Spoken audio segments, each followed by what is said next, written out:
अकेले रहकर शांत बुद्धि से और प्यार से हर काम करो, क्योंकि जब मनुष्य शांत बैठता है तो वह खुद को पहचानना शुरू कर देता है, और जब वह खुद को पहचान लेता है तो उसके लिए कुछ भी संभव नहीं रहता।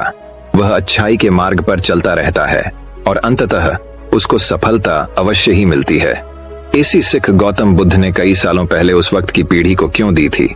इसके पीछे का रहस्य क्या है? आज इसी रहस्य के बारे में हम गौतम बुद्ध की कहानियों के माध्यम से जानेंगे।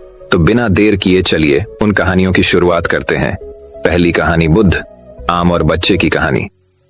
बात उस समय की है जब महात्मा गौतम बुद्ध एक आम के बगीचे में विश्राम कर रहे थे। तभी वहां खेलते हुए बच्चों की एक टोली आ गई। सभी बच्चे आम का बगीचा देखकर आम तोड़ने के लिए वहीं रुक गए। बच्चों ने आम तोड़ने के लिए आम के पेड़ पर पत्थर मारना शुरू किया। देखते ही देखते जमीन पर आमों का ढेर लग गया। इतने में एक बच्चे ने थोड़े ऊंचे आम को तोड़ देने के लिए एक पत्थर ज्यादा तेज फेंका। वह पत्थर विश्राम कर रहे महात्मा जी को जाकर लगा और उनके माथे से खून आने लगा। सभी बच्चे यह देखकर बहुत डर गए। उन्हें लगा अब तो बुद्धा जी उनको बहुत डांटेंगे। तभी उनमें से एक बालक डरता हुआ महात्मा जी के पास गया और उनसे हाथ जोड़ते हुए बोला, हे महात्मा, हमसे बहुत बड़ी गलती हो गई है, हमें क्षमा कर दीजिए। हमारी वजह से आपको यह पत्थर लग गया और आपके माथे से खून आ गया।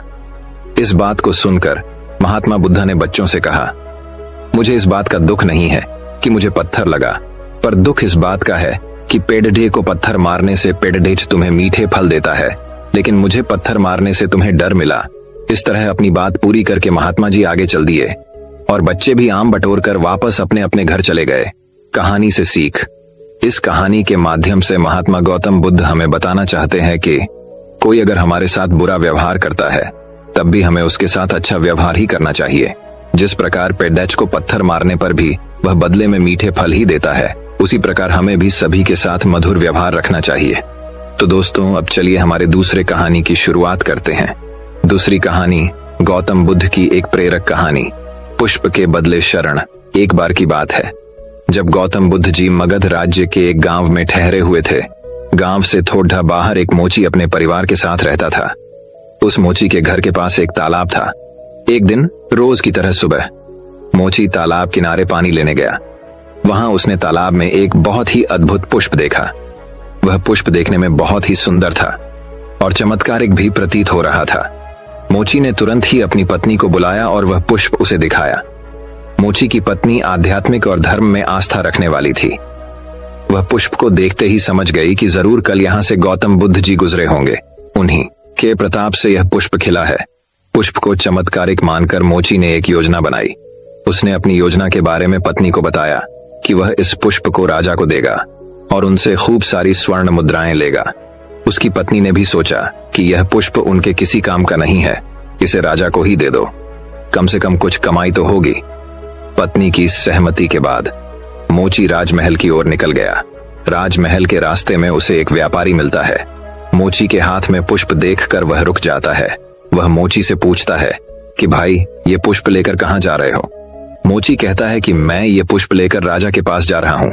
इसे राजा को भेंट करके मैं राजा से मुंह मांगा इनाम लूंगा। व्यापारी ने मोची को प्रस्ताव दिया कि तुम ये पुष्प मुझे दे दो, बदले में मैं तुम्हें 100 स्वर्ण मुद्राएं दूंगा। मोची सोच में पड़ी डीडीएच गया। उसने सोचा कि जब व्यापारी इस पुष्प के लिए 100 स्वर्ण मुद्राएं दे रहा है तो राजा तो और ज्यादा देगा। यही सोचते हुए उसने व्यापारी को पुष्प देने से मना कर दिया। थोड़ा आगे चला ही था कि उसे रास्ते में राजा आते हुए नजर आए, जो गौतम बुद्ध के दर्शन के लिए जा रहे थे। राजा भी मोची के हाथ में वो दिव्य पुष्प देखकर अचंभित हो गए। राजा ने मोची को पुष्प के बदले 1000 स्वर्ण मुद्राएं देने के लिए कहा। यह सुनते ही मोची के मन में एक अजीब सी चेतना आई और वह राजा को पुष्प न देकर दौड़ता हुआ सीधे महात्मा बुद्ध के पास जा पहुंचा। महात्मा बुद्ध जी मोची को देखकर हैरत में पड़ गए। उन्होंने मोची से पूछा तो मोची ने उन्हें सारी बात बताई। इसके बाद मोची ने वह पुष्प महात्मा गौतम बुद्ध के चरणों में अर्पित किया और उनसे कहा कि पहले तो मेरे मन में पुष्प को देखकर लालच आ गया था, लेकिन अब मैं समझ गया हूं कि जिसकी छाया पड़ने से ही एक पुष्प इतना दिव्य हो गया हो, अगर उसकी शरण में मैं चला जाऊं तो मेरा जीवन भी धन्य हो जाएगा। इसके बाद वह आजीवन महात्मा गौतम बुद्ध का शिष्य बनकर रहा। हमें इस कहानी से सीख मिलती है। इस कहानी ने हमें सिखाया कि हमारी जिंदगी में हमें बहुत सी चीजें अपनी तरफ आकर्षित करती हैं, लेकिन हमें उनके लालच में न फंसकर अपने ज्ञान का प्रयोग करके जीवन में सही राह को चुनना चाहिए। तो दोस्तों, अब चलिए हमारे तीसरी कहानी की शुरुआत करते हैं। तीसरी कहानी, सकारात्मक नजरिया। वही इंसान जो सकारात्मक रहता है वह उस इंसान से ज्यादा खुश रहता है जो नकारात्मक सोचता है, क्योंकि किसी ने कहा है कि जैसा हम सोचते हैं हमारे साथ वैसा ही होने लगता है। ये सिर्फ कहने की बात नहीं है, बल्कि ये बात बिल्कुल सही है। आपने कई बार इसे महसूस भी किया होगा कि जब कभी सुबह उठते समय आपको थोड़ी चोट लगी हो तो आपने सोचा होगा आज का तो दिन ही बुरा है, और आपने अपना नजरिया उस दिन के लिए नकारात्मक बना लिया। लेकिन फिर ऐसा ही होता है और ऐसी ही घटनाएं आपके साथ होने लगती हैं। क्यों? क्योंकि हमारा नजरिया नकारात्मक हो जाता है। और वहीं जब हम उठते हैं और हमें कोई अच्छी खबर मिल जाए तो हम सकारात्मक सोचने लगते हैं और बोलते हैं आज का दिन बहुत अच्छा है और हमारा सारा दिन बहुत अच्छा निकलता है। ये सब हमारी सोच की ताकत है। हम जैसा सोचते हैं हमारे साथ वैसा ही होने लगता है, और जब हम सकारात्मक सोचते हैं तो हमारे साथ सब कुछ अच्छा होने लगता है और सभी परिणाम अच्छे आते हैं। लेकिन अगर हम नकारात्मक सोचते हैं तो हमारे साथ सब कुछ बुरा होने लगता है। इसलिए हमें अच्छे परिणाम के लिए सकारात्मक नजरिया बहुत जरूरी है। और हम सकारात्मक नजरिए से अच्छे परिणाम कैसे पा सकते हैं, इसके लिए हम चलते हैं एक बहुत ही प्रेरणादायक कहानी पर। एक समय की बात है जब राजा महाराजाओं का समय चल रहा था। एक व्यापारी को सामान लेकर राजा के दरबार में शामिल होना था। तो वह व्यापारी राजा के यहाँ सारा सामान भरकर गाड़ी से निकलता है, लेकिन रास्ते में एक बिल्ली उस व्यापारी का रास्ता काट जाती है। अब व्यापारी बोलता है गाड़ी राय को, क्योंकि बिल्ली रास्ता काट गई। बोलता है ये तो अपशकुन हो गया, हो सकता है रास्ते में गाड़ी पलट जाए या हो सकता है कोई और दुर्घटना हो जाए। और उस व्यापारी के मन में अलग अलग नकारात्मक बातें आने लगती हैं और वह गाड़ी को वापस घर लौटा लाता है। उसी राज्य में एक दूसरा व्यापारी भी रहता है। उसे भी राजा के दरबार में सामान ले जाना था। वह रास्ते में निकलता है सारा सामान लेकर, तो उस व्यापारी का रास्ता भी बिल्ली काट जाती है। लेकिन व्यापारी को इससे ज्यादा फर्क नहीं पड़ता और वह राजा के दरबार में पहुंच जाता है। इस व्यापारी के काम और लगन को देख राजा बहुत खुश होता है और इसे बहुत से उपहार और मिठाइयां दे देता है। ये व्यापारी घर आता है और इसका परिवार खुश रहता है। लेकिन पहले वाला व्यापारी बहुत दुखी रहता है।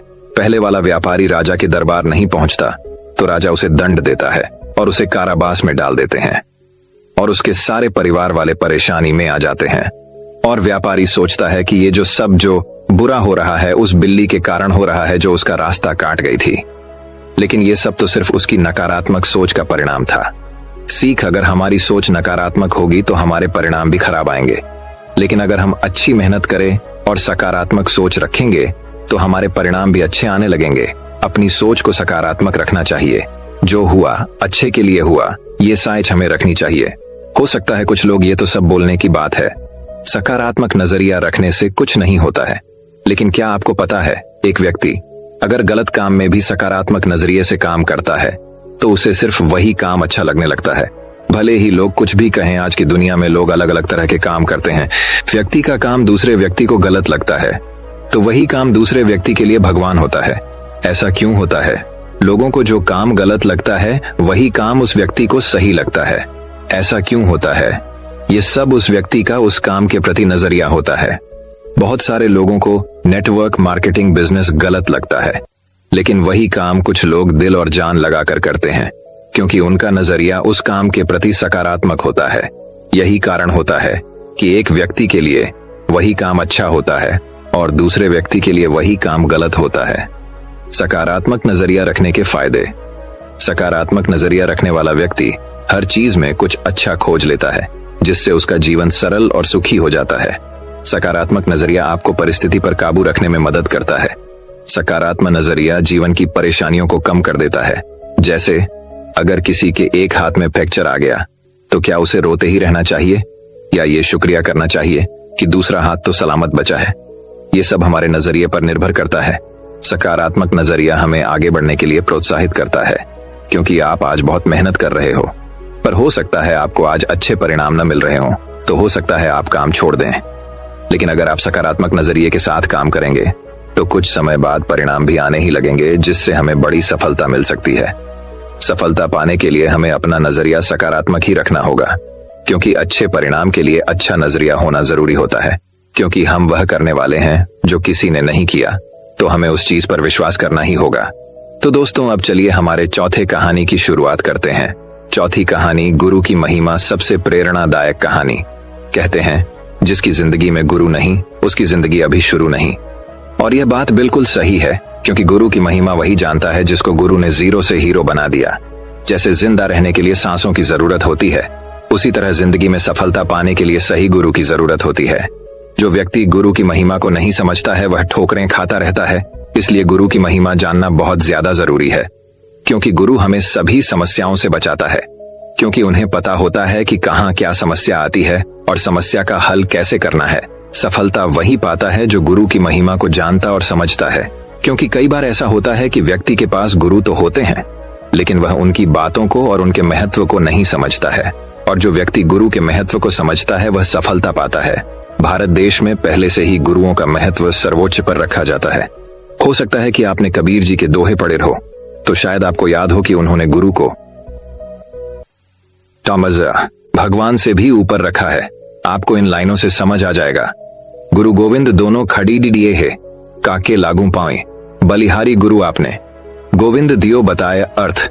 कबीर दास जी ने इस दोहे में गुरु की महिमा का वर्णन किया है।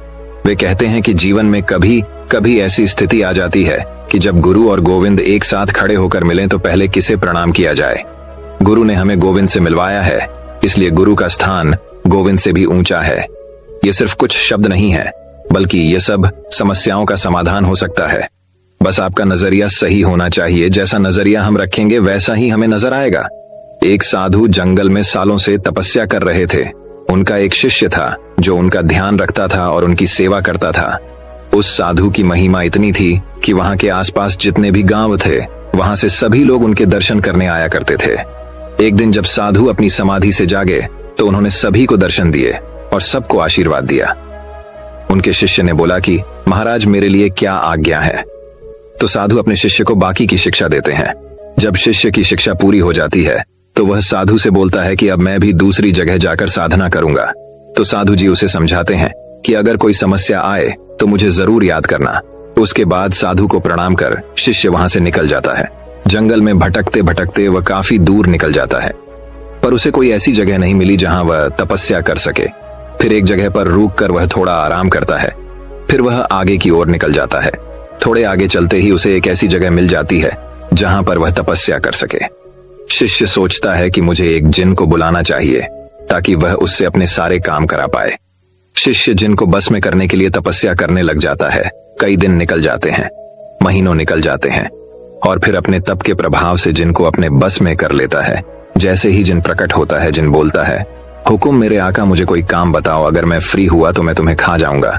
ये सुनकर शिष्य उसको काम बताता है कि मैंने बहुत दिनों से कुछ खाया नहीं है, मेरे लिए इस दुनिया के सबसे अच्छे सारे पकवान लेकर आ। जिन उस शिष्य के लिए खाना लेने जाता है और 1 मिनट के अंदर वापस आ जाता है और फिर बोलता है, जो हुकुम मेरे आका, मुझे कोई काम बताओ, अगर मैं फ्री हुआ तो मैं तुम्हें खा जाऊंगा। शिष्य बोलता है कि मैंने कई महीनों से आराम नहीं किया है, मुझे आराम करने के लिए साधन लेकर आओ। ये सुनते ही जिन गायब हो जाता है और कुछ देर बाद पलंग, गद्दा और उसके आराम के लिए सारी व्यवस्था कर देता है और बोलता है, जो हुकुम मेरे आका, मुझे कोई काम बताओ, अगर मैं फ्री हुआ तो मैं तुम्हें खा जाऊंगा। अब शिष्य सोचता है कि मैं इसे कोई भी काम बताता हूं, ये जरा में कर देता है, और फिर बोलने लगता है, हुकुम मेरे आका, मुझे कोई काम बताओ, अगर मैं फ्री हुआ तो मैं तुम्हें खा जाऊंगा। अब मैं क्या करूं? ये तो मुझे खा ही जाएगा। शिष्य को परेशानी या टेंशन होने लगती है। फिर उसे याद आती है कि गुरुदेव, साधु जी ने बोला था कि कोई समस्या आए तो मुझे याद करना। तो वह जिनसे बोलता है कि मैंने कई दिनों से नहाया भी नहीं है, तो एक काम कर, मेरे लिए सारी पवित्र जगहों से जल लेकर आ। इतना सुनकर जिन पानी लेने निकल जाता है और शिष्य अपने गुरु की आराधना करने लगता है। और फिर वहां गुरुदेव प्रकट हो जाते हैं। फिर वह अपनी सारी बातें गुरुदेव को बताता है कि मैंने जिनको बुला लिया है, और वह सारे काम भी कर देता है। लेकिन एक समस्या है। जैसे ही वह काम करके फ्री होता है, वह बोलने लगता है कि अगर मैं फ्री हुआ था तुम्हें खा जाऊंगा। तो गुरुजी बोलते हैं, बस इतनी सी बात। अब जिन आए तो उससे बोलना कि अब आज्ञा मेरे गुरु देंगे। शिष्य बोलता है, ठीक है।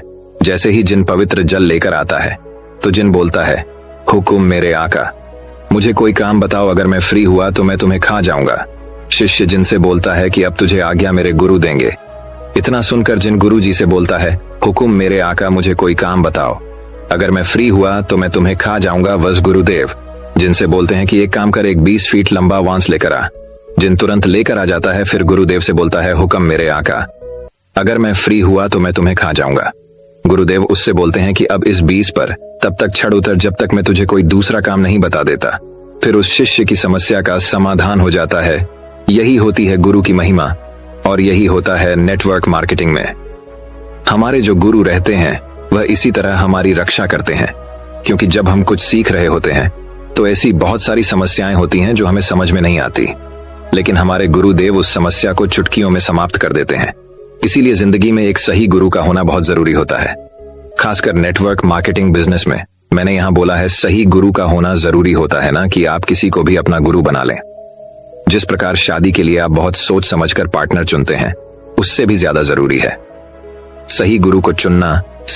सबसे पहले जो सीखने की बात है वो ये है कि हमारे जीवन में एक सही गुरु की महिमा को समझे और एक सही व्यक्ति को अपना गुरु, अपना आदर्श बनाएं और उनकी बातों पर विश्वास करते हुए अपने आप को निखारें।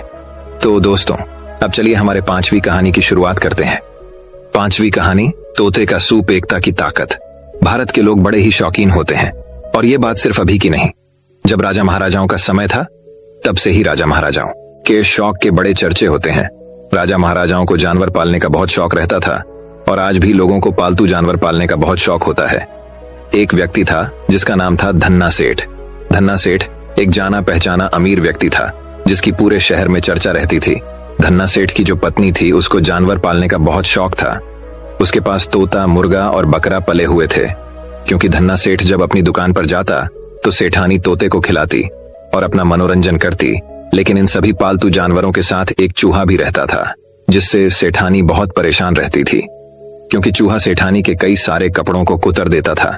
दिवाली के त्योहार के दिन धन्ना सेठ अपनी पत्नी के लिए 5 रुपए की एक बहुत शानदार साड़ी लेकर आता है, और सेठानी दूसरे दिन उस साड़ी को पहनने लिए बहुत ही उत्सुक रहती है। दूसरे दिन जब सेठानी उस साड़ी को पहनने के लिए उठाती है तो देखती है कि उस साड़ी में एक बड़ा सा छेद हो रहा होता है। ये देखते ही सेठानी आग बबूला हो जाती है, क्योंकि उस साड़ी को चूहा कुतर देता है, जिससे साड़ी में छेद हो जाता है। ये बात धन्ना सेठ को पता चलती है, तो धन्ना सेठ सेठानी से बोलता है, गुस्सा मत हो, मैं दूसरी साड़ी ले आऊंगा और चूहे को पकड़ने के लिए चूहादानी ले आऊंगा। दूसरे दिन धन्ना सेठ चूहादानी ले आता है। चूहादानी को देख चूहा डर जाता है। चूहा भागते भागते तोते के पास जाता है और तोते से बोलता है, तोता भाई, घर में चूहादानी आ चुकी, मुझे पकड़ने के लिए कुछ करना पड़ेगा। तो तोता बोलता है, चूहादानी तो तुझे पकड़ने के लिए है, मुझे उससे क्या। और तोता उसकी मदद नहीं करता। चूहा भागते भागते मुर्गे के पास जाता है और मुर्गे से बोलता है, मुर्गा भाई, घर में चूहादानी आ चुकी, मुझे पकड़ने के लिए कुछ करना पड़ेगा। तो मुर्गा बोलता है, चूहादानी तो तुझे पकड़ने के लिए है, मुझे उससे क्या। और मुर्गा भी उसकी मदद नहीं करता। फिर चूहा बकरे के पास जाता है और उससे भी यही बोलता, पर बकरा भी चूहे की मदद नहीं करता। अब रात होती है और सेठानी चूहे का इंतजार करती है कि कब चूहा चूहेदानी में फंसे और कब वह अपनी नई साड़ी को कुतरने का बदला ले। कुछ देर बाद अचानक से खट की आवाज आती है और सेठानी जल्दी में बिना लाइट चालू किए चूहादानी के पास जाती है। जैसे ही सेठानी उस चूहादानी को उठाती है तो उसे एक जहरीला सांप काट लेता है, जो चूहे को खाने के लिए आया था और चूहादानी में फंस गया था। सांप सेठानी को खाकर वहां से भाग जाता है, और यहाँ सेठानी की चीख सुनकर धन्ना सेठ भी जाग जाता है और लाइट चालू करके देखता है, तो उसे पता चलता है कि सेठानी को सांप ने काट लिया। धन्ना सेठ तुरंत सेठानी को डॉक्टर के पास ले जाता है। डॉक्टर सेठानी का चेकअप करता है, फिर बोलता है कि इसका इलाज तो बहुत मुश्किल है, क्योंकि सांप बहुत जहरीला था। और डॉक्टर बोलता है कि मैंने ऐसा सुना है कि अगर सही समय पर तोते का सूप मिल जाए तो सेठानी को बचाया जा सकता है, लेकिन तोता इतनी जल्दी कहां से मिलेगा। तो धन्ना सेठ बोलता है कि हमारे घर में ही तोता है, और फिर उस तोते का सूप बनाकर सेठानी को पिलाया जाता है, और वो चूहा देख रहा था। फिर जब सेठानी थोड़ी ठीक हुई तो रिश्तेदार मिलने आए, तो धन्ना सेठ सेठानी की खुशी में घर पर छोटी सी दावत देता है, और दावत में अब कढ़ाई पर चढ़ने की बारी मुर्गे की थी, और मुर्गे का चिकन बनाकर रिश्तेदारों को परोसा जाता है, और वो चूहा देख रहा होता है और बोलता है, अगर मेरी बात मान ली होती तो ये सब नहीं होता। और कुछ दिनों बाद जब सेठानी बिल्कुल ठीक हो जाती है तो रिश्तेदार बोलते हैं कि इतना जहरीला सांप था सेठानी की किस्मत बहुत अच्छी थी, और अब सेठानी बिल्कुल ठीक है। तो धन्ना सेठ सेठानी के बिल्कुल ठीक होने की खुशी में एक पार्टी रखता है, और उस पार्टी में मटन बनाया जाता है, और इस बार कढ़ाई पर चढ़ने की बारी उस बकरे की थी और चूहा ये सब देख रहा था और सोच रहा था कि अगर इन्होंने मेरी मदद की होती तो ये भी जिंदा होते, और इस तरह सभी जानवर एक के बाद एक की जान चली जाती है। लेकिन अगर उन्होंने चूहे की बात मानी होती तो सभी जानवर ठीक होते। लेकिन उन्होंने एक दूसरे की मदद नहीं की, जिसका परिणाम ये हुआ कि वह सब के सब मारे गए। अगर वह सभी एक साथ एकता में रहते तो सभी जिंदा होते। सीख, इस कहानी से सीख मिलती है कि अगर हम एकता में नहीं रहते हैं और एक दूसरे का साथ नहीं देंगे तो हमारे साथ भी यही होगा। हमें कोई भी अकेला समझकर फायदा उठा लेगा। तो दोस्तों, अब चलिए हमारे छठी कहानी की शुरुआत करते हैं। छठी कहानी दोस्तों बात बहुत समय पहले की है।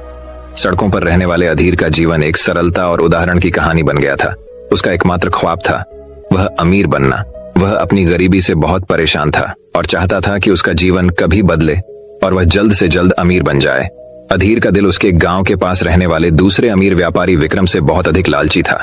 लेकिन अधीर के मन में यह गलतफहमी थी कि आमिर, विक्रम लालची हैं तो मैं भी लालची हो जाऊंगा, जबकि विक्रम लालची बिल्कुल नहीं था। वह बहुत ही समझदार और लोगों की मदद करने वाला इंसान था।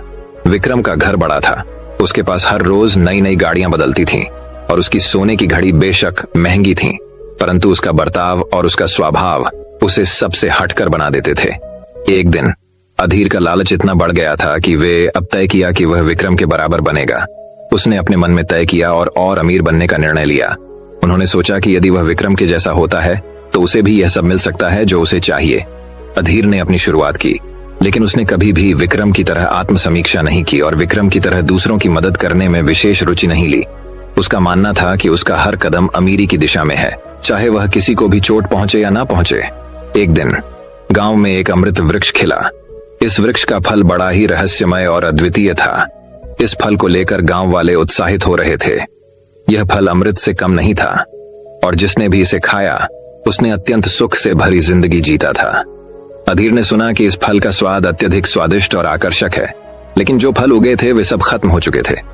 उसने तय किया कि वह भी इसे पाने के लिए पहाड़ों की ओर निकलेगा, चाहे जो भी हो। अधीर ने पहाड़ों की ऊंचाइयों को पार करते हुए फल की खोज में अपने मित्रों के साथ रास्ता तय किया। रास्ते में वह बहुत सारी मुश्किलों और चुनौतियों का सामना करता है, परंतु उसका लालच उसे हर कदम पर आगे बढ़ने के लिए प्रेरित कर रहा था। आखिरकार वह और उसके मित्र फल को पाते हैं, लेकिन अधीर का लालच मन में इतना था कि वह पूरे पेड़ को ही उखाड़कर अपने साथ ले जाना चाहता था और वह उस पेड़ को उखाड़ने लगा। उसके दोस्तों ने उसे पेड़ को नुकसान न पहुंचाने की चेतावनी भी दी, लेकिन उसने उनकी बात नहीं सुनी, क्योंकि अधीर के मन में तो था कि वह उस पेड़ के अमृत फल को बेचकर अमीर बन जाएगा। लेकिन जैसे ही पेड़ को अधीर ने उखाड़ा, पेड़ पूरा सूख गया और उसके सारे फल गायब हो गए। और मरते मरते पेड़ ने अधीर से कहा कि तुम कभी किसी को उजाड़ कर अमीर नहीं बन सकते। पेड़ की यह बात अधीर के मन में लगी और उसे अपनी इस हरकत पर बहुत शर्म आई कि मैंने अपने लालच की वजह से एक पेड़ उजाड़ दिया। और उसने पेड़ से माफी मांगी और खुद को सुधारने की कसम खाई कि वह कभी भी पैसे के लिए किसी को नुकसान नहीं पहुंचाएगा। इस बात से उन्हें एक बड़ा सच्चाई का सामना करना पड़ता है। इस फल का स्वाद लालच से ज्यादा बहुत ही कड़ा और खट्टा होता है। ये उनके लिए बिल्कुल भी सुखद नहीं होता है। अधीर ने इस अनुभव से अपनी गलती को समझा और अपनी जिंदगी को सही दिशा में मोड़ दिया। उसने गांव वालों के साथ अपनी खोई हुई इज्जत वापस पाई और उसका जीवन सच्ची धन धान्यता में बदल गया। दोस्तों, इस कहानी से हमें यह सीखने को मिलता है कि लालच हमें अच्छे से अच्छा मनोबल प्रदान कर सकता है, लेकिन जब यह हमें अपने लक्ष्यों की दिशा में भटका देता है तो हमें खुद को आत्मसमीक्षा करनी चाहिए। हमें यह समझना चाहिए कि सच्चा धन हमारी सच्ची सुख शांति में होता है, जो हमें लालच से नहीं अपने सही कर्मों से मिलता है। तो दोस्तों, अब चलिए हमारे 7वीं कहानी की शुरुआत करते हैं। 7वीं कहानी बहुत समय पहले की बात है। जंगल में एक गधा बरगद के पेड़ के नीचे लेटकर आराम कर रहा था। लेटे लेटे उसके मन में बुरे ख्याल आने लगे। उसने सोचा, यदि धरती फट गई तो मेरा क्या होगा। अभी उसने ऐसा सोचा ही था कि उसे एक जोर के धमाके की आवाज आई। वह भयभीत हो उठा और चीखने लगा, भागो भागो, धरती फट रही है, अपनी जान बचाओ। और ऐसा कहते हुए वह पागलों की तरह एक दिशा में भागने लगा। उसे इस कदर भागता देखते हुए एक अन्य गधे ने उससे पूछा, अरे क्या हुआ भाई, तुम इस तरह बदहवास भागे क्यों जा रहे हो। अरे तुम भी भागो, अपनी जान बचाओ, धरती फट रही है। ऐसा चीखते हुए वह भागता रहा। यह सुनकर दूसरा गधा भी डर गया और उसके साथ भागने लगा। अब तो वह दोनों एक साथ चिल्ला रहे थे, भागो भागो, धरती फट रही है, भागो भागो। देखते देखते सैकड़ों गधे इस बात को दोहराते हुए उसी दिशा में भागने लगे। गधों को इस तरह भागता देख अन्य जानवर भी डर गए। धरती फटने की खबर जंगल में लगी आग की तरह फैलने लगी और जल्द ही सबको पता चल गया कि धरती फट रही है। चारों तरफ जानवरों की चीख पुकार मच गई। सांप, बिच्छू, सियार, लोमड़, हाथी, घोड़े सभी उस झुंड में शामिल हो भागने लगे। जंगल में फैले इस हल्ले को सुन अपनी गुफा में विश्राम कर रहा जंगल का रजा शेर बाहर निकला। उसे अपनी आंखों पर यकीन नहीं हुआ कि सारे जानवर एक ही दिशा में भागे जा रहे हैं। वह उछलकर सबके सामने आया और गूंजती हुई दहाड़ के साथ बोला, ये क्या पागलपन है? कहां भागे जा रहे हो तुम सब? महाराज, धरती फट रही है, आप भी अपनी जान बचाइए। झुंड में आगे खड़ा बंदर बोला, किसने कहा यह सब? शेर ने प्रश्न किया। सब एक दूसरे का मुंह देखने लगे। फिर बंदर बोला, मुझे तो ये बात चीते ने बताई थी। चीते ने कहा, मैंने तो ये पक्षियों से सुना था और ऐसे करते करते पता चला कि ये बात सबसे पहले गधे ने बताई थी। गधे को महाराज के सामने बुलाया गया। तुम्हें कैसे पता चला कि धरती फट रही है? शेर ने गुस्से से पूछा। मैंने अपने कानों से धरती के फटने की आवाज सुनी महाराज, गधे ने डरते हुए उत्तर दिया। ठीक है, चलो मुझे उस जगह ले चलो और दिखाओ कि धरती फट रही है। ऐसा कहते हुए शेर गधे को उस तरफ ढकेलता हुआ ले जाने लगा। बाकी जानवर भी उनके पीछे हो लिए और डर डर कर उस ओर बढ़ने लगे।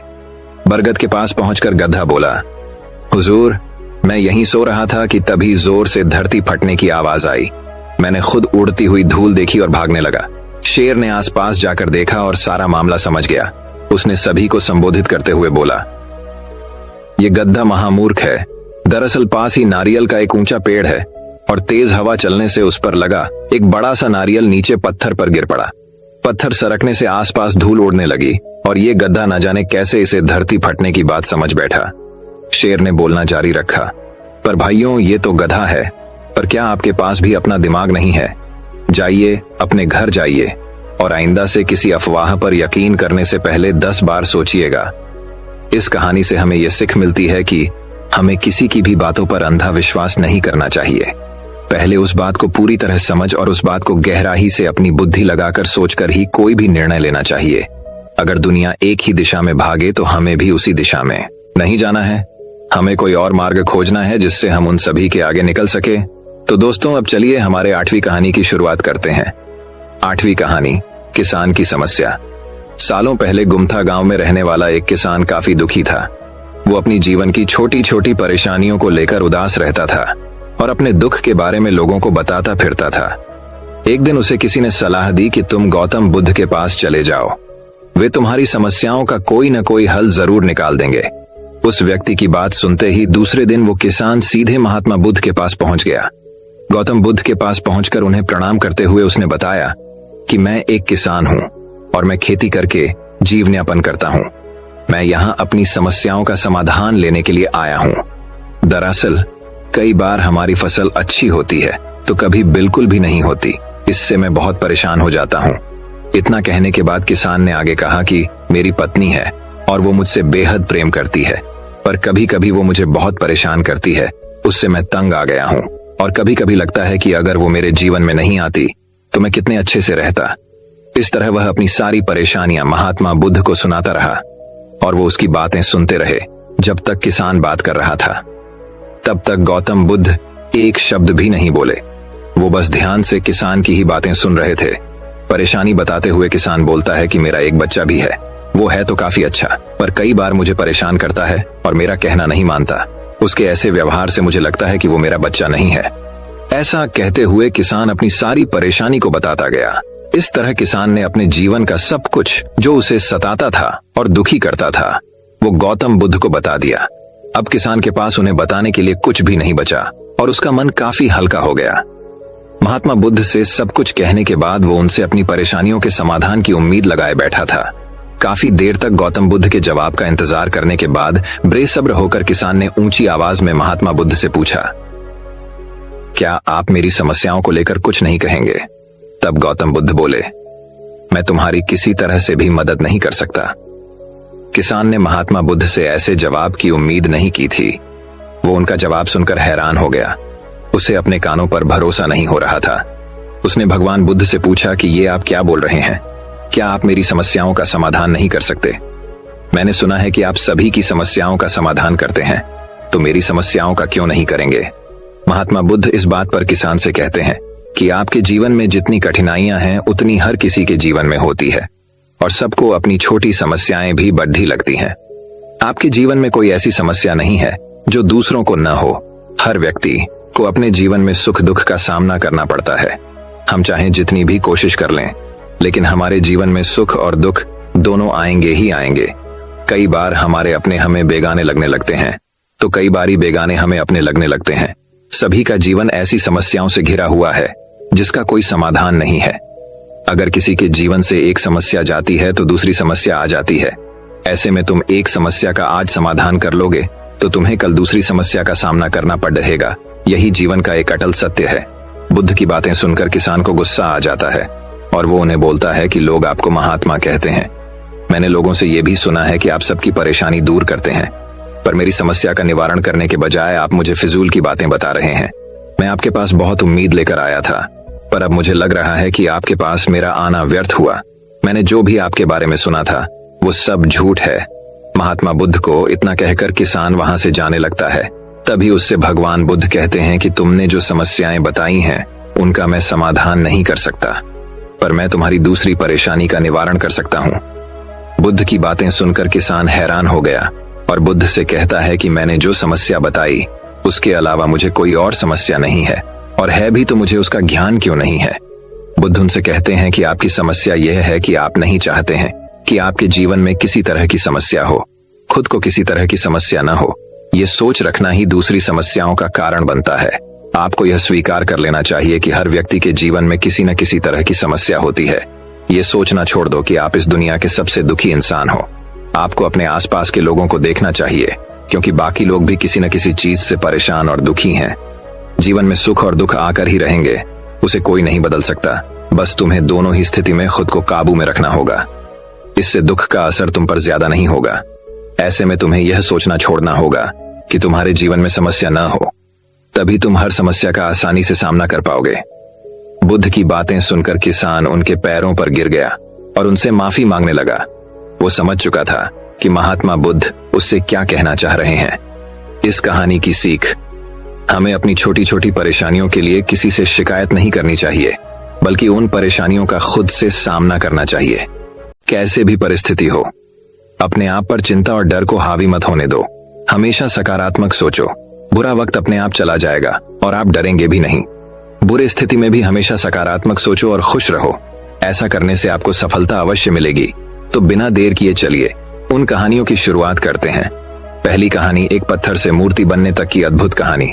हम देखते हैं कि एक पत्थर जिस पर हम विश्वास करते हैं उसे पूजा जाता है, और एक दूसरा पत्थर होता है जिससे हम भगवान पर चढ़ाने के लिए नारियल फोड़ते हैं।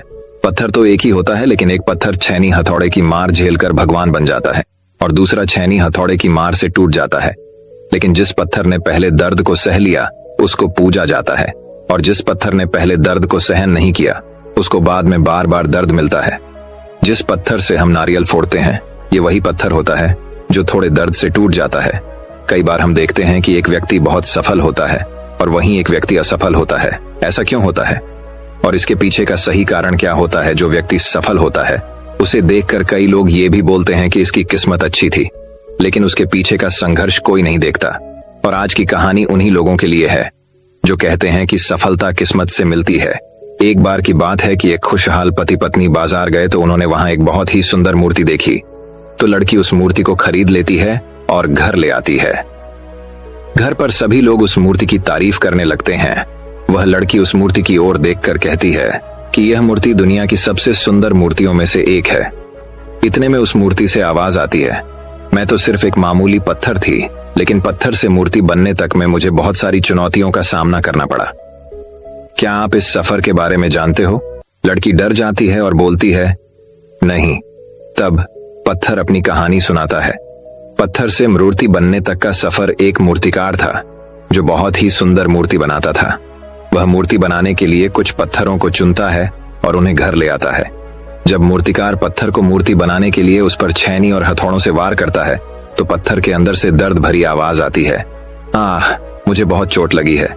तो मूर्तिकार उस पत्थर से कहता है, अभी थोड़ा दर्द सहन कर लोगे तो आगे चलकर लोग तुम्हारी पूजा करेंगे। फिर मूर्तिकार जब पत्थर पर फिर से छैनी हथौड़े से काम करता है तो वह पत्थर टूटकर बिखर जाता है। फिर वह मूर्तिकार दूसरा पत्थर उठाता है और जब उस पर छेनी और हथौड़ों से वार करता है तो दूसरे पत्थर के अंदर से भी दर्द भरी आवाज आती है, आह मुझे बहुत चोट लगी है। तो मूर्तिकार उस पत्थर से कहता है, अभी थोड़ा दर्द सहन कर लोगे तो आगे चलकर लोग तुम्हारी पूजा करेंगे। तो वह पत्थर कहता है, ठीक है, तुम अपना काम करो, मेरे दर्द की परवाह मत करो। फिर वह मूर्तिकार उस पर अपना काम करता है और पत्थर को अच्छा आकार देने के लिए उस पर छेनी हथौड़ों से प्रहार करता है और पत्थर रोता रहता है लेकिन टूटता नहीं है। फिर मूर्तिकार उस पत्थर को आग की भट्टी में डाल देता है और कुछ समय के लिए उस पत्थर को आग की तपन में जलने के लिए छोड़ देता है। उसके बाद मूर्तिकार उस पत्थर को और अच्छा आकार देता है और उस पर कलर करता है और यह सब दर्द पत्थर बर्दाश्त करता है। तब जाकर एक पत्थर मूर्ति बनता है और फिर कुछ लोग उस मूर्ति को खरीदने के लिए उस मूर्तिकार के पास आते हैं और मूर्ति को खरीद लेते हैं। इतना कुछ सहना पड़ता है, तब जाकर एक पत्थर मूर्ति बनता है और तब जाकर लोग उस पत्थर को पूजते हैं। इसी तरह जब एक पत्थर को भी अपने आप की पूजा कराने के लिए छेनी हथौड़ों और आग की भट्टी में जलना पड़ता है तो फिर एक इंसान को भी खुद को सफल बनाने के लिए मेहनत की भट्टी में झोंकना पड़ेगा। सीख, जिस तरह एक पत्थर को मूर्ति बनने के लिए तपना पड़ता है उसी तरह हर इंसान को सफलता पाने के लिए मेहनत की भट्टी में तपना पड़ता है, तब जाकर ही सफलता मिलती है। तो चलिए दोस्तों, अब हमारी दूसरी कहानी की शुरुआत करते हैं। दूसरी कहानी, चूहे से शेर फिर शेर से चूहे तक की कहानी। एक जंगल में तेजस्वी साधु तपस्या कर रहे थे। उसी समय वहां पर चूहा भागता भागता आया और साधु जी से बोलता है, बचा लो साधु जी, बचा लो। तो साधु जी पूछते हैं, क्या हुआ? तो चूहा बोलता है, बिल्ली मेरे पीछे पड़ी है, मुझे खा जाएगी, मुझे बचा लीजिए। साधु जी को उस चूहे पर दया आ जाती है और साधु जी उस चूहे के सिर पर हाथ फेरते हैं और उसे बिल्ली बना देते हैं। कुछ टाइम होता है, वही चूहा जो बिल्ली बन चुका होता है फिर से भागता भागता आता है और बोलता है, साधु जी बचा लो, बचा लो। साधु जी बोलते हैं, अब क्या हुआ? अब तो तू बिल्ली बन गया है, अब क्या परेशानी आ गई? बिल्ली बोलती है, साधु जी अब मेरे पीछे एक कुत्ता पड़ गया है, मुझे बचा लीजिए, नहीं तो वो मुझे मार डालेगा। तो साधु जी उसके सर पर हाथ फेरते हैं और उसे कुत्ता बना देते हैं। वो कुत्ता वहां से चला जाता है। कुछ टाइम बाद फिर वो कुत्ता भागते भागते आता है और साधु जी से बोलता है, अब मेरे पीछे शेर पड़ गया, मुझे बचा लीजिए। तो साधु को दया आ जाती है और उस कुत्ते को अब शेर बना देते हैं और साधु जी बोलते हैं, अब तुझे कोई नहीं खा सकता, अब तू जंगल का राजा है, तुझे किसी से डरने की जरूरत नहीं है, तू ही जंगल पर राज करेगा। कुछ टाइम होता है, साधु जी तपस्या में लीन थे और तभी वहां पर शेर आ जाता है और चिल्लाने लगता है, साधु जी बचाओ बचाओ। साधु जी सोच में पड़ गए, इस चूहे को जंगल का राजा शेर बना दिया, फिर भी ये डरा हुआ है। साधु जी पूछते हैं, अब क्या हुआ? अब तो तुम जंगल के राजा हो, अब किससे डरे हुए हो? शेर बोलता है, साधु जी जंगल में शिकारी आ गए, वो मुझे पकड़ कर ले जाएंगे। इस बार साधु जी शेर के सर पर हाथ फेरते हैं और उसे फिर से चूहा बना देते हैं और कहते हैं कि मैं सिर्फ तेरे शरीर को बदल सकता हूं, लेकिन तेरे अंदर बैठे चूहे के नजरिए को नहीं बदल सकता। तुझे शेर तो बना दिया, लेकिन तेरा नजरिया आज भी चूहे का था, इसीलिए तू डरा डरा घूम रहा है, तू चूहा ही अच्छा है। सीख, इस कहानी से सीखना चाहिए कि किसी भी चीज से ज्यादा महत्वपूर्ण होता है हमारा नजरिया। इस कहानी से मैं बताना चाहता हूँ कि चूहे को शेर की खाल भी पहना दी जाए तो वो चूहा ही रहता है, शेर नहीं बन सकता जब तक उसका अंदर से उसका नजरिया न बदल जाए। जैसे कि चूहे को शेर बनाने के बाद भी डरा हुआ था क्योंकि उसका नजरिया चूहे का था। अगर वो अपना नजरिया बदल लेता तो शेर बनने के बाद वो पूरे जंगल पर राज करता, फिर चाहे कोई भी हो उसका कुछ नहीं बिगाड़ पाता। हर फील्ड में आपका नजरिया देखा जाता है क्योंकि एक व्यक्ति की सफलता उसके नजरिए में छुपी होती है। अगर एक व्यक्ति पहले ही ये नजरिया बना ले कि ये काम नहीं हो सकता और मैं शायद ही इस काम में सफल हो सकता हूं, तो वह व्यक्ति सफल नहीं हो सकता। लेकिन अगर एक अटूट और दृढ़ नजरिया बना लिया जाए कि मुझे सफल होकर ही दिखाना है तो कोई नहीं रोक सकता। इसलिए हमें अपना नजरिया शेर का रखना है, न कि चूहे का, तभी आप अपनी फील्ड में सफलता हासिल कर सकते हैं। तो चलिए दोस्तों, अब हमारी तीसरी कहानी की शुरुआत करते हैं। तीसरी कहानी, यह कहानी आपको बताएगी कि जब आप अपनी सफलता के लिए आगे बढ़ते हैं तो रास्ता भटकाने वाले कैसे आपके लक्ष्य के प्रति भ्रमित करते हैं।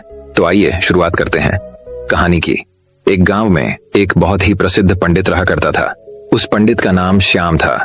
वह पंडित जिस गांव में रहता था वह उस गांव के प्रसिद्ध मंदिर पर पूजा करता था और सभी शादियां व सभी धार्मिक कार्य वही पंडित कराता था।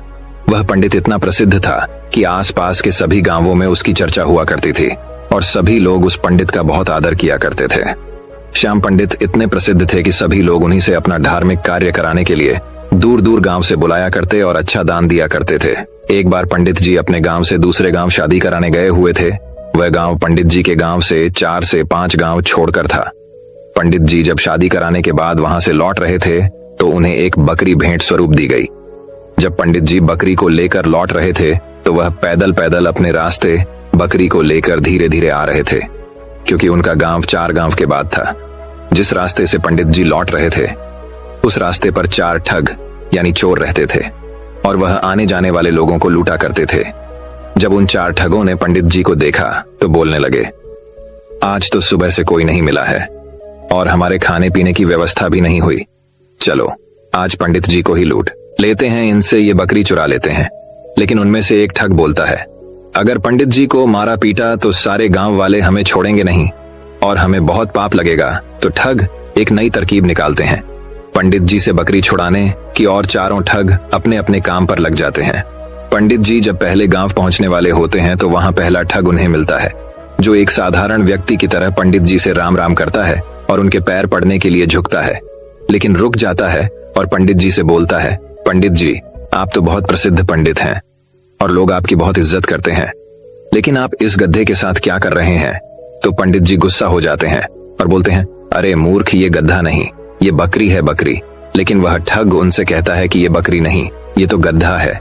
पंडित जी आपको किसी ने बेवकूफ बना दिया। तो पंडित जी फिर गुस्से से कहते हैं कि तू ही मूर्ख है, ये बकरी है ना कि गड्ढा है। और यह बोलकर पंडित जी आगे चल पड़े, लेकिन पंडित जी के दिमाग में इस अनोखी घटना ने एक हल्का सा भ्रम डाल दिया और वह आगे निकल गए। धीरे धीरे पंडित जी आगे बढ़ रहे थे और वह दूसरे गांव पहुंचने ही वाले थे कि उन्हें वहां दूसरा ठग मिला, जो कि बिल्कुल साधारण व्यक्ति की तरह वहां खड़ा था और पंडित जी से राम राम करता है और उनके पैर पड़ने के लिए झुकता है, लेकिन वह रुक जाता है। पंडित जी पूछते हैं, क्या हुआ, रुक क्यों गए? तो वह बोलता है, पंडित जी आप इस गड्ढे को साथ लेकर क्यों घूम रहे हो? इससे आप खंडित हो जाओगे और लोग आपके बारे में क्या सोचेंगे? इस गड्ढे को भगा दो। पंडित जी को इतनी बात सुनकर बहुत क्रोध आता है और बोलते हैं, तुम मूर्ख हो, दिखाई नहीं देता, ये बकरी है और तुम बोल रहे हो गधा है। दूसरा ठग बोलता है कि ये पंडित जी आपको किसी ने पागल बना दिया, ये बकरी नहीं, ये तो गधा है और ये आपके साथ रहेगा तो आपकी क्या इज्जत रह जाएगी? ये सुनते ही पंडित जी सोचने लगे कि यह क्या बोल रहा है, मैं तो बकरी लाया हूं, पर ये सब इसे गधा क्यों बोल रहे हैं? कहीं मैं सच में गधे को लेकर तो नहीं घूम रहा हूं। अब पंडित जी सोच में पड़ जाते हैं और वह ठग वहां से चला जाता है और पंडित जी भी आगे बढ़ने लगते हैं, लेकिन उनके दिमाग में यही बात चल रही होती है कि ये बकरी है या गधा। जब पंडित जी तीसरे गांव में पहुंचने वाले होते हैं तो उन्हें वहां तीसरा ठग मिलता है और पंडित जी से राम राम करता है। पंडित जी के पैर पड़ने के लिए झुकता है, लेकिन रुक जाता है। पंडित जी हैरान हो जाते हैं और पूछते हैं कि क्या हुआ? तो तीसरा ठग बोलता है कि पंडित जी मैं आपसे आशीर्वाद तो लेना चाहता हूँ, लेकिन इस गड्ढे को आपके साथ देखकर मुझे अच्छा नहीं लग रहा। लोग आपको इतना मानते हैं, आपसे पूजा कराते हैं, लेकिन लोग आपको इस गड्ढे के साथ देखेंगे तो क्या सोचेंगे? इतनी बात सुनकर पंडित जी कहते हैं कि मैं इस गड्ढे को गांव के बाहर छोड़ने जा रहा हूँ। मुझे रास्ते में दयनीय हालत में मिला था और पंडित जी वहां से निकल जाते हैं। कुछ लोगों की बातों में आकर पंडित जी का विश्वास खुद से उठ जाता है। उन्हें लगता है कि लोग सही बोल रहे हैं और मैं गलत हूँ, लेकिन फिर सोचते हैं कि मैं सही हूँ। इसी तरह उनका विश्वास खुद पर से गिरने लगता है और सोचते हैं कि मैं अपने गांव पहुंचने वाला हूँ। अगर ये बकरी नहीं हुई और गधा हुआ तो लोग मेरे बारे में क्या सोचेंगे? यही सोचते सोचते पंडित जी चौथे गांव पहुंचने वाले होते हैं कि उन्हें चौथा ठग मिलता है और पंडित जी से राम राम करता है और पैर पड़ने के लिए झुकता है, लेकिन रुक जाता है। तो पंडित जी पूछते हैं, क्या हुआ? तो वह ठग पंडित जी से बोलता है, पंडित जी बाकी सब तो ठीक है, आप इस गड्ढे को साथ में लेकर क्यों घूम रहे हो? तो पंडित जी कहते हैं कि मैं इस गड्ढे को गांव के बाहर छोड़ने वाला था। तो वह ठग बोलता है कि पंडित जी यह गधा आपको शोभा नहीं देता, लोग क्या सोचेंगे आपके साथ यह गधा देखकर? आप इसे मुझे दे दीजिए, मैं इसे बाहर छोड़ आऊंगा। तो पंडित जी अपने आप पर विश्वास को खो देते हैं और उस बकरी को गधा समझकर उस ठग को दे देते हैं और अपनी बकरी को छोड़कर आ जाते हैं और उन चारों ठगों की यह तरकीब काम कर जाती है और वह पंडित जी से बकरी छुड़ा लेते हैं और उसे बेचकर पैसा कमा लेते हैं। इसी तरह हमारे आसपास भी हमारा रास्ता भटकाने के लिए बहुत सारे ठग जरूर मिलेंगे। जो हमारा रास्ता भटकाना चाहते हैं उनसे बचकर और खुद पर विश्वास रखना होगा, तभी हम अपने लक्ष्य को पा सकते हैं। सीख, इस कहानी से हमें कई सारी सीख सीखने को मिलती है, जिनसे हम अपनी सफलता को जल्द से जल्द पा सकते हैं। सबसे पहले तो हमें सीख मिलती है कि हमें खुद पर विश्वास रखना चाहिए। दूसरा, व्यक्ति क्या कह रहा है उससे हमें कोई फर्क नहीं पड़ना चाहिए, क्योंकि रास्ता भटकाने वाले बहुत मिलेंगे। इस कहानी में भी वही हुआ है। अगर पंडित जी को खुद पर पूरा विश्वास होता कि हाँ ये बकरी ही है, तो वह अपनी बकरी को ठगों को नहीं देते। इसी तरह हमें भी अपने ऊपर विश्वास रखना होगा, हमारी मंजिल, हमारे सपनों के ऊपर विश्वास करना होगा। अगर हमें अपना लक्ष्य हासिल करना है तो हर किसी से सलाह नहीं लेना है, और किसी भी व्यक्ति की नकारात्मक बातों से हमें कोई फर्क नहीं पड़ना चाहिए, क्योंकि लोग तो सिर्फ आपको भटकाने के लिए आते हैं कि ये कर लो, वह कर लो। लेकिन अगर आपका कोई निश्चित लक्ष्य नहीं होगा तो आप कभी सफल नहीं होंगे। इसलिए अपना लक्ष्य बनाकर सिर्फ उसके ऊपर काम करो, बिना किसी व्यक्ति की बातों पर ध्यान दिए। जब आप अपने लक्ष्य को पाने के लिए काम करते हैं तो रास्ता भटकाने और रास्ता रोकने बहुत सारे लोग आएंगे, आपको उनका सामना करना होगा। नेटवर्क मार्केटिंग बिजनेस में भी यही होता है। आपको बहुत सारे लोग मिलेंगे जो कहेंगे ये गलत काम है, आपको सफलता नहीं मिलेगी। तो उनकी बातों पर ध्यान दिए बिना अपने लक्ष्यों को पूरा करने के लिए मेहनत करेंगे तो सफलता अवश्य मिलेगी। बस रास्ता भटकाने वालों से बचकर रहें, क्योंकि राह भटकाने वाले जरूर मिलेंगे। तो चलिए दोस्तों, अब हमारी चौथी कहानी की शुरुआत करते हैं। चौथी कहानी, अकेले लड़ने की ताकत। कभी कभी हमें जीवन में अकेले लड़ने की आवश्यकता होती है। यह कहानी एक ऐसे लड़के की है जो अपने लक्ष्य की ओर आगे बढ़ने के लिए अपनी अकेलापन को एक सुनहरा अवसर बनाता है। एक समय की बात है, एक छोटे से गांव में एक लड़का रहता था। वह बहुत सपने देखता था और अपने लक्ष्यों की प्राप्ति के लिए प्रयास करने का निरंतर जुनून रखता था, परंतु उसके पास न कोई साथी था, न कोई मार्गदर्शन करने वाला। उसके परिवार में भी उसके सपनों को समझने वाला कोई नहीं था। इसलिए उसे लगता था कि वह अकेलेपन की जंजीरों में बंद है और उसके सपने अधूरे रहेंगे। फिर भी उसने निरंतर मेहनत की और अपनी आत्मविश्वास की आवाज को बुलंद किया। उसकी इच्छा शक्ति और संघर्ष ने उसे सही दिशा में आगे बढ़ाने की शक्ति दी। एक दिन उसे अपने गांव के बाहर एक पुस्तकालय का पता चला। वह आश्चर्यचकित हुआ, क्योंकि उसे पहले कभी ऐसी जगह नजर नहीं आई थी। धीरे धीरे उसने उस पुस्तकालय के दरवाजे पर कदम रखा। वहां जाकर उसने देखा कि लोग पुस्तकों के बीच खोए रहते हैं, और वहां की शांतिपूर्णता और ज्ञान के वातावरण ने उसे संतुष्ट कर दिया। अपनी उत्कृष्टता को पहचानते हुए उसने निर्णय किया कि वह पुस्तकालय में समय बिताएगा। धीरे धीरे वह पुस्तकालय की विभिन्न किताबों को पढ़ने लगा और नई दुनिया की खोज में निकल पड़ा। दिनों बिताने के साथ साथ उसका ज्ञान बढ़ता गया और वह अच्छे लेखकों और दर्शकों के साथ रिश्ते बनाने लगा। इसी के साथ उसने लिखने का भी मन बना लिया। उसने कई लेख लिखे, जिसमें से उसका एक लेख प्रकाशित हुआ और उसे अवसर मिला अपने लेखकीय कौशल को दुनिया के सामने प्रदर्शित करने का। वह लड़का जिसने कभी अकेलापन को एक रुकावट समझा था, अब एक प्रेरणादायक उदाहरण बन गया। लोग उसे मान्यता देने लगे और वह लड़का अपने लक्ष्यों की ओर अग्रसर होने में सफल हुआ। इस कहानी से हमें यह सीख मिलती है कि अकेलेपन को एक सुनहरा अवसर बनाने के लिए हमें संघर्ष करना चाहिए। हमारी संयमितता, समर्पण और मेहनत हमें अपने लक्ष्यों की प्राप्ति की ओर आगे बढ़ा सकती है। तो चलिए दोस्तों, अब हमारी पांचवी कहानी की शुरुआत करते हैं। पांचवी कहानी, संकट में साथ देना। यह कहानी एक गांव की है जहां लोग एक दूसरे के सहारे जीने का तरीका सीखते हैं। एक गांव था जहां लोगों के बीच में अनूठा एक बंधन था। यहाँ के लोग एक दूसरे के साथ मेहनत करते, सहायता करते और एक दूसरे के साथ खुशियों और दुखों को बांटते थे। इस गांव की कहानी बहुत ही अनोखी थी। एक बार गांव में एक नया आदमी आया। उसका नाम राम था। राम बहुत ही निराशाजनक हालात में आया था। वह एक छोटे से गांव में दूर रहते थे, जहां उनका परिवार बीमारियों और तंगी में फंसा था। उन्होंने सोचा कि वह इस गांव में आकर नए जीवन की कोशिश करेंगे। राम गांव में आकर एक आदर्श बनने के लिए प्रयास करने लगे। वे हर काम में मेहनत करते, दूसरों की सहायता करते और सबके लिए प्रेरणा स्रोत बन गए। दूसरे लोगों की खुशियों और दुखों में भी वे सहभागी रहते। एक बार गांव में बड़ा दुख का समय भी आया, जब गांव के मुखिया का बेटा अचानक बीमार पड़ गया।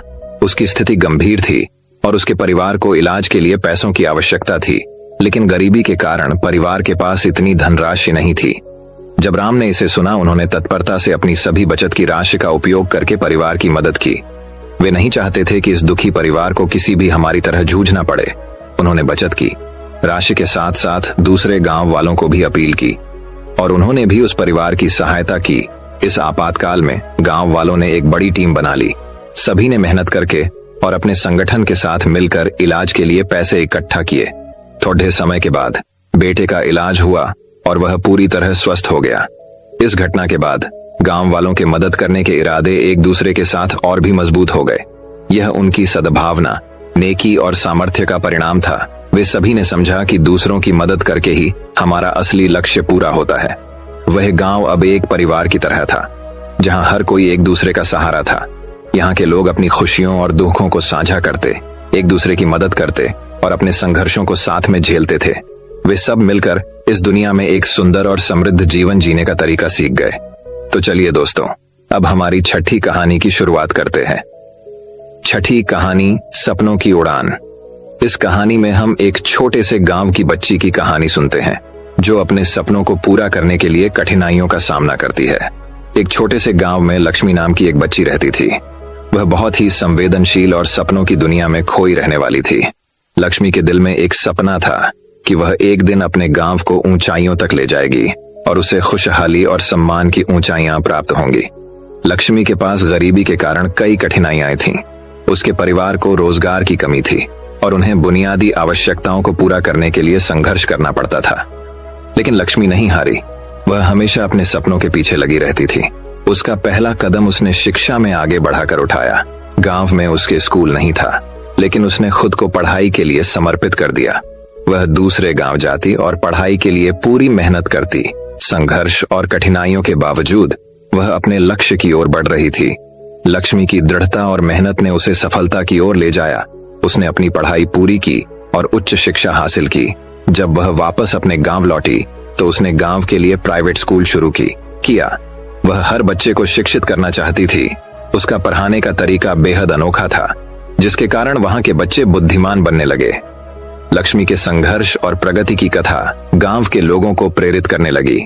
वह उनकी आदर्श बन गई और उन्होंने भी अपने सपनों की पूर्ति के लिए मेहनत करना शुरू कर दिया।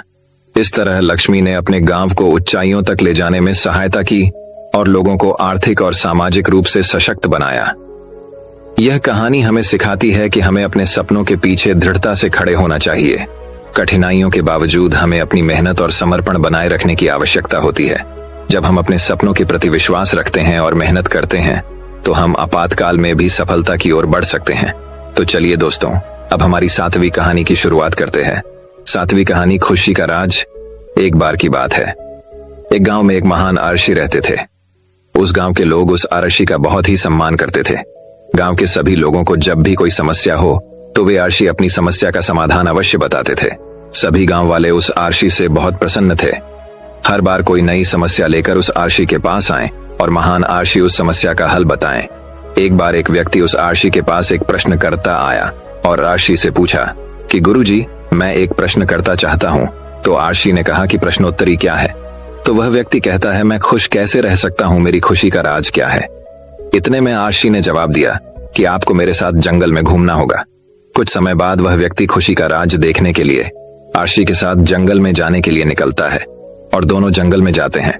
तभी रास्ते में एक बड़ा पत्थर आता है और आरशी उस पत्थर को अपने साथ लेने के लिए उस व्यक्ति को बताता है।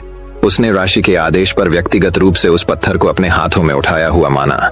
कुछ समय बाद उस व्यक्ति को उस भारी पत्थर से दर्द होने लगा। वह व्यक्ति इस दर्द को सहन कर लेता है और रहता है। काफी समय तक वह व्यक्ति उस दर्द को सहन कर लेता है, परंतु जब उसे अधिक कष्ट होता है तो ऐसा प्रतीत होता है कि महान आरशी कहते हैं कि मुझे कष्ट हो रहा है और मैं थक गया हूँ। ये आरशी कहते हैं कि इसे नीचे रख दो। वह व्यक्तिगत पत्थर को नीचे रखता है और उसे राहत देता है। फिर मुनि कहते हैं कि यही सुख का राज है। वह व्यक्ति पूछता है कि गुरु, मुझे कुछ समझा नहीं। फिर वापस आरशी उस व्यक्ति को उत्तर देते हैं कि जिस तरह से आपने इस भारी पत्थर को 10 मिनट तक रखा था तो आपको थोड़ा कष्ट हुआ, 20 मिनट तक उठाया गया तो अधिक से अधिक समय तक लगाया गया तो अधिक दर्द हुआ। ठीक इसी तरह देर तक हम अपने दुखों का बोझ फिर से उठाएंगे तो हमें खुशी नहीं मिलेगी, अंतिम रिश्ते ही रहेंगे। हमारी खुशी का राज सिर्फ इस पर प्रतिबंध है कि हम थोड़ी देर तक दुखों का बोझ अपने ऊपर रख सकें। अगर आपके जीवन में खुशी है तो कभी अपने ऊपर दुख को हावी मत दो। दुख इस भारी पत्थर की तरह है जो हम जैसे दिखने वाले पत्थर ही हमें दर्द और कष्ट जीवन भर देते हैं। तो चलिए दोस्तों, अब हमारी 8वीं कहानी की शुरुआत करते हैं। 8वीं कहानी, निरंतरता का महत्व। यह कहानी एक खिलाड़ी की है जो निरंतरता और समर्पण के माध्यम से सफलता प्राप्त करता है। यह कहानी एक खिलाड़ी की है जिसका नाम रजत है। रजत बचपन से ही क्रिकेट के शौकीन थे और उनका सपना था कि वह अपने देश की टीम में खेलें।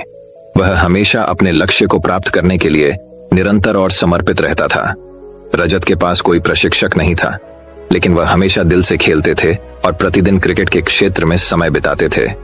उनके दोस्त उन्हें हमेशा प्रोत्साहित करते थे और उनके साथ खेलने में सहायता करते थे। जब रजत अपने स्कूल के क्रिकेट टीम में चयनित हुए तो उनकी खुशी की कोई सीमा नहीं रह गई। उन्होंने अपने दम पर कई मैच जीते और बार बार अपनी क्षमता को साबित किया। लेकिन इस बीच रजत को भी कठिनाइयों का सामना करना पड़ा। वे कई मैचों में खारिज हो गए और कई बार वे हार भी गए। इसे देखकर रजत हिम्मत नहीं हारे और उन्होंने और अधिक मेहनत की।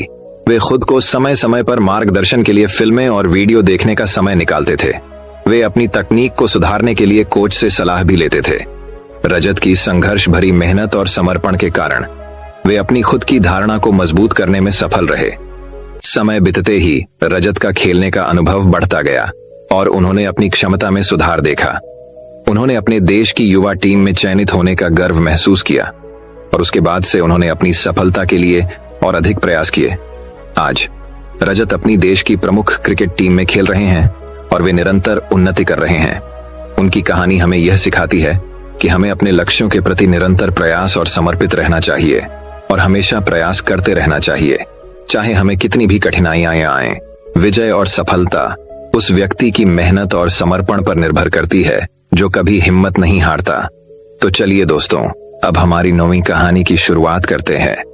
9वीं कहानी, सफलता के सूत्र। एक समय की बात है, एक छोटे से शहर में एक व्यापारी रहता था। उसका नाम राजेश था। राजेश के पास कोई बड़ा व्यापार नहीं था, लेकिन उसकी मेहनती और जुनून से भरी आवाज थी। उसका सपना था कि एक दिन वह एक अपना व्यापार खोलेगा और सफलता की ऊंचाइयों को छू जाएगा। राजेश ने कई सालों तक एक नौकरी की है, लेकिन उसकी रुचि व्यापार में थी। वह हमेशा सोचता रहता था कि उसे क्या करना चाहिए ताकि वह अपने सपनों को पूरा कर सके। एक दिन राजेश ने निर्णय लिया कि वह अपना व्यापार शुरू करेगा। उसने अपने बचत के पैसों का इस्तेमाल करके एक छोटी सी दुकान खरीदी और उसमें सामान बेचने की शुरुआत की। पहले कुछ महीनों में राजेश का व्यापार थोड़ा सा उछल कूद के साथ चला, लेकिन जल्द ही उसे गाही बनाने का समय आया। राजेश ने खुद को सीखने, बढ़ते हुए प्रौद्योगिकी के उपयोग और ग्राहकों की आवश्यकताओं को समझने में जुटा दिया। वह मान्यता प्राप्त करने के लिए गुणवत्ता और उत्कृष्टता पर ध्यान देने लगा। इसके परिणाम स्वरूप उसकी दुकान का नाम शीघ्र ही लोकप्रियता में आया और लोग उसकी सेवाओं की प्रशंसा करने लगे। राजेश के व्यापार में सफलता की लहर आई और उसका व्यापार धीरे धीरे बढ़ता गया। उसने दूसरी दुकान खोली और अपने व्यापार की विस्तार की। राजेश की सफलता का राज उसकी मेहनत, समर्पण और आत्मविश्वास था। वह कभी नहीं हारा और हमेशा अपने लक्ष्य की ओर बढ़ता रहा। वह अपने संगठन को विकसित करने के लिए नए आइडियाओं पर काम किया और नई बाजारों में उत्पादों की पेशकश की। आज राजेश एक सफल व्यापारी के रूप में पहचाना जाता है। उसकी कहानी और उसकी सफलता दूसरों को प्रेरित करने के लिए एक मिसाल के रूप में साझा की जाती है। राजेश ने सिद्ध किया कि मेहनत, आत्मविश्वास और निरंतर प्रयास ही सफलता की कुंजी होती है। तो चलिए दोस्तों, अब हमारी 10वीं कहानी की शुरुआत करते हैं। 10वीं कहानी, जीत की गाथा। इस कहानी में हम एक खिलाड़ी की कहानी सुनते हैं जो कठिनाइयों के बावजूद जीत की ओर बढ़ता है। यह कहानी हमें यह सिखाती है कि हमें सभी परिस्थितियों में सकारात्मक रहना चाहिए और हमेशा अपनी जीत के लिए प्रयास करना चाहिए। यह कहानी एक खिलाड़ी के बारे में है जो विभिन्न कठिनाइयों का सामना करते हुए आगे बढ़ता है। उसका नाम रवि था। रवि एक बहुत ही प्रफुल्लित और सकारात्मक व्यक्तित्व वाला था। वह एक खेल के प्रेमी था और खुद को विभिन्न खेलों में महारत प्राप्त करने का सपना देखता था। रवि के जीवन में कई मुश्किलें आईं। पहले तो वह अपने खेल की रुचि को लेकर अकेला था। उसके परिवार वाले उसे खेलने को निराश करते थे और कहते थे कि खेल उसके भविष्य को बर्बाद करेगा, लेकिन रवि निरंतर अपने सपने के पीछे भागता रहा। एक दिन उसे एक महत्वपूर्ण खेल के लिए राष्ट्रीय स्तर पर प्रतियोगिता में हिस्सा लेने का मौका मिला। रवि ने अपने अभियान की शुरुआत की, लेकिन उसे पता था कि इस प्रतियोगिता में उसे बहुत सारी मुश्किलें प्राप्त होंगी।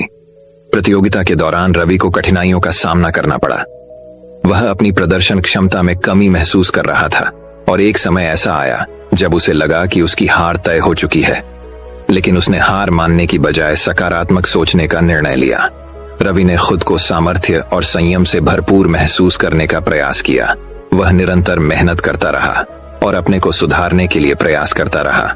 अपने को बेहतर बनाने के लिए उसने नई तकनीकों का अध्ययन किया और उसे अपने खेल में लागू किया। धीरे धीरे रवि अपने दूसरे प्रतियोगिता में सुधार दिखाने लगा। वह पहले से ज्यादा सुरक्षित, तेज और बुद्धिमान हो गया था। अपने प्रतिद्वंद्वियों को हराने के लिए उसने बेहतरीन प्रदर्शन किए और उसके सपने को पूरा करने के लिए जीवन भर के प्रयासों को समर्पित किया।